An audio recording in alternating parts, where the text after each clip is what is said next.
lot to discuss as far as free agency and coaches changes and everything. Let's talk about the New York Knicks. The future of the Knicks. Tom Thibodeau fired. Do you guys feel that that was the right decision they made? Ankh? If I could start off with that, I would say yes, it was. It's clear you can't win a championship with 6 players, Right. running them down to the ground.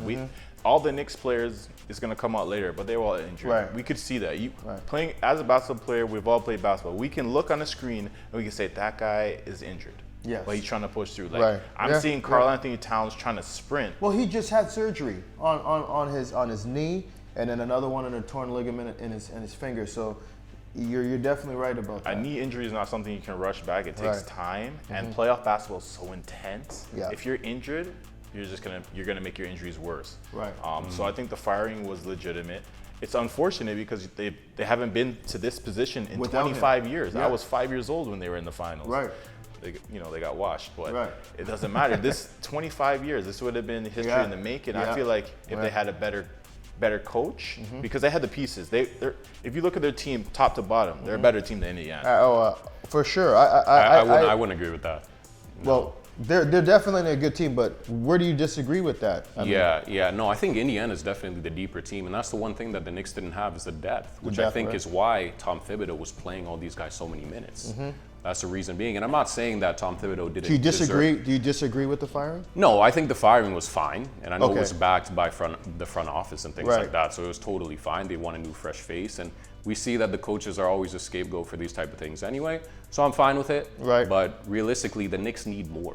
They need more players. Like some of those free agents that you just mentioned previously, a Malik Beasley. If you got an elite shooter off of the bench, if you got maybe another backup big, A Gary Trent. a Gary Yeah, Trent Jr., yeah, a guy like that. Tyus Jones, the backup, or Right. even try to throw There some we money go. at Harkenstein. Right. But this is the thing, though. The Knicks made a huge gamble with Leon on the front office end, going and to get a Mikal Bridges. You're giving away 6 picks.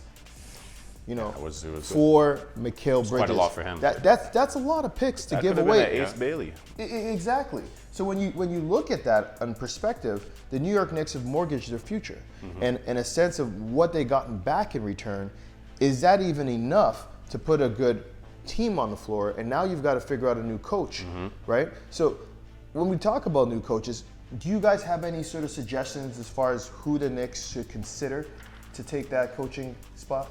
Yeah, absolutely. There's a few guys that you can go with. I mean, Mike Malone being one. I think But Mike Malone would be great. Mike Malone would be great.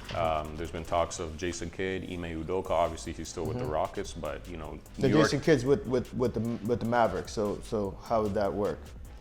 Jason Kidd is The head coach of the Mavericks. head coach of the Mavericks. Yeah. Well, But I'm would you saying- think they would probably try to? Absolutely. you can trade Absolutely, coaches they now. could. Yeah, they could trade a coach. I think they Doc could get Rivers something was like the that to first happen. coach that got traded. That's That's right, unbelievable. yeah. Yeah. Mark Well, Stein you're right. came out and released a report about that as well, where those would be some of the favorites of the New Mm-hmm. York Knicks. But my personal guy that I will go for is Jeff Van Gundy. Jeff Van Gundy, I feel Original Knick? would be phenomenal. Original because- Knick?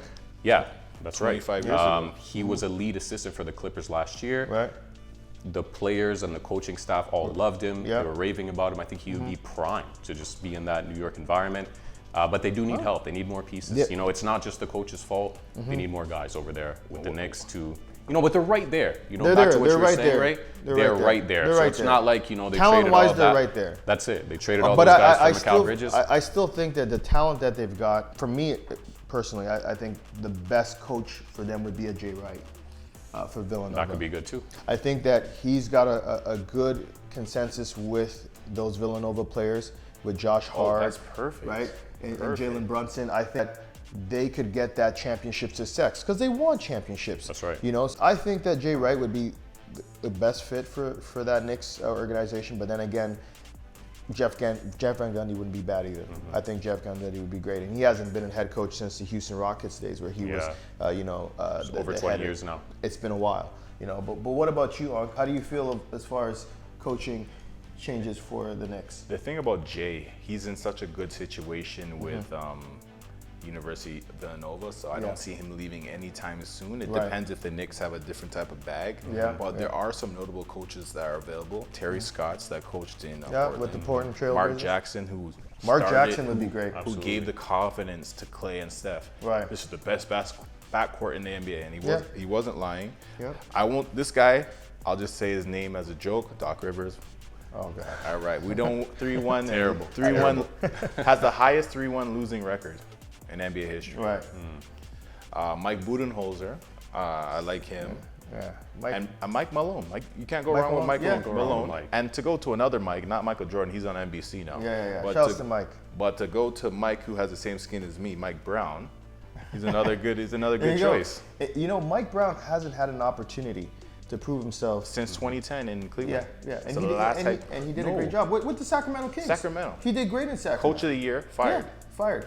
I mean, this has happened consistently where coaches have, performed really great, and then they're just fired and dismissed, the next season or so. And like you mentioned, the scapegoat route that a lot of franchises will take when players don't perform and players don't live up to their contracts as far as playing to their full potential, the coaches are usually the ones that pay the price. I think that we should just go to that college mentality where the coach's word is law. Right now, we have too many superstars or podcast P individuals. Hey, come on. Hey, you know what? Leave Paul George alone. That's my guy. Come on. Individuals who, yes, you used to do this. You used to average 27. Right, you don't do that right now. You Right. need to listen to the coach, listen to the Right. system, trust in the system. But everyone's like, no, but that's going to make my percentage. I'm going to drop down 2 points. Then I'm going to lose $2 million on my contract because these guys have certain incentives in their contract if they average 25, Right. if they become all NBA. Right. So a lot of these guys are playing for individual stats, not about the team. So we need to bring back that college atmosphere where the coach has the say so. So if that is going to be, that being said, I go throw the bag at Mike Malone. I think that's actually really key because I don't think I remember a time where a coach was responsible for a player being removed or being traded off a team. Can you guys remember a time? Because the only times I've always remembered from Darren Williams in Utah, it's always been, with Jerry Salone and even Dwight Howard with Van Gundy in Orlando. Yeah. It's always been the players that have been responsible for the coaches being For dismissed. sure. One example that I can think of would be Greg Popovich and the Kawhi Leonard situation. Oh yes, Yeah. yes, absolutely. If you're up against Pop, you're definitely going. Instead. You're getting popped. That's Yeah. right. But to stick with Pop, though, he had a player he won a championship with that Yeah. should have stayed with the franchise, but him and Pop, they butt heads and Pop got him out of there. Yeah. Steven Jackson. Oh yeah, yeah. And then they got Captain Steven Jack. Jackson said he was let go, and then he said he walked to the practice facility and he saw Tracy McGrady taking jumpers, Yeah, that's right. and he wasn't even signed yet. That's right. Captain Jack. I mean, another really talented veteran, and that's just what happens when you don't see eye to eye. And I think Greg Popovich is a great example of a coach that literally has the law and his say and and everything. Eric he Spoelstra says. being another one. Eric Spoelstra is another one too. Eric Spoelstra. Yeah, I think if Eric Spoelstra wants you gone, you're gone. Pat Riley. Oh yeah, Oof. Pat Riley. Cutthroat. You're out. Cutthroat. Oh, you want to I leave? mean, he had that run with LeBron James as well. So you know that Pat Riley's, those guys, they don't play around. That heat culture, but I just want to give a special shout out to Greg Popovich. Yeah, shout out to Pop. 25 years of beautiful basketball. Oh yeah. We all grew up watching him. Yeah. Now he's transitioned to another stage of his life, but still part of the organization. Yeah. In the back end, he'll still be coaching. For sure. Just because of his knowledge, but we got to see 5 amazing championships. Yeah. Absolutely. So I agree.